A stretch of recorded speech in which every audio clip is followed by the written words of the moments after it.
वज़ीर-ए-आज़म शहबाज शरीफ और नवाज शरीफ के खिलाफ तौहीन अदालत की दरख्वास्त का ये मामला है। इस्लामाबाद हाई कोर्ट ने दरख्वास्त के काबिल समाअत होने पर फैसला महफूज कर लिया है। ये फैसला कब सुनाया जाएगा, इससे मुतल्लिक तफसीलात जानेंगे। आमिर सईद अब्बासी हमारे साथ मौजूद हैं। आमिर, बताइएगा। देखिए, इस्लामाबाद हाई कोर्ट के चीफ जस्टिस अतर मिनल्ला ही आज ही इस दरख्वास्त के काबिल समाअत होने या ना होने का फैसला सुना देंगे और बताएंगे कि क्या साबिक वज़ीर-ए-आज़म नवाज शरीफ और मौजूदा वज़ीर-ए-आज़म शहबाज शरीफ के खिलाफ तौहीन अदालत की कार्रवाई हो सकती है या नहीं हो सकती।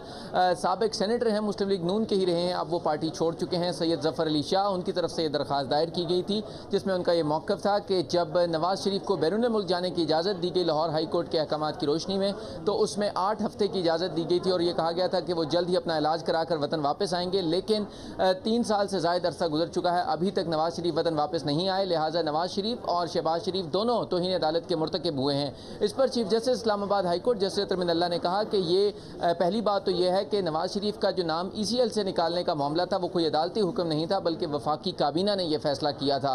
दूसरी सूरत यह है कि इस जो हुक्मनामा था वो एक अबूरी हुक्मनामा था और उस वक्त की जो हुकूमत थी उसने कहीं पर भी उसको चैलेंज नहीं किया था, लिहाजा वो फाइनलिटी अटेन कर चुका है। दूसरी अदालत ने यह भी रिमार्क्स दिए कि उस हवाले से मामला लाहौर हाई कोर्ट में ज़ेर समाअत था और वो अब भी ज़ेर समाअत है, उस पर कोई फाइनल ऑर्डर नहीं हुआ।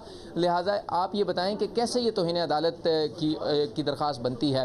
इस पर जो दरख्वास्त गुज़ारे उन्होंने कहा कि आप इस दरख्वास्त को मुस्तरद ना करें, मैं इस दरख्वास्त को विड्रॉ कर लेता हूँ। ताहम अदालत ने कहा कि हम अगर आप सीनियर कानूनदान हैं, आपके अलावा कोई और होता तो इसको जुर्माने के साथ खारिज करते, लेकिन इस दरख्वास्त पर अब मुनासिब हुक्म ज़रूर जारी करेंगे। और इस हवाले से जो सैयद ज़फ़र अली शाह हैं, उनकी जो दरख्वास्त है कि क्या नवाज शरीफ और शहबाज शरीफ के खिलाफ तौहीन अदालत की कार्रवाई हो सकती है या नहीं हो सकती, जो उन्होंने बयान हल्फी दिया था और बैरून मुल्क जाने की इजाज़त दी थी, उस मामले पर अब इस्लामाबाद हाई कोर्ट ने दरख्वास्त के काबिल समाअत होने पर फैसला महफूज कर लिया है, जो आज ही सुना दिया जाएगा। जी, आज ही सुनाया जाएगा फैसला। बहुत शुक्रिया आपका आमिर सईद अब्बासी।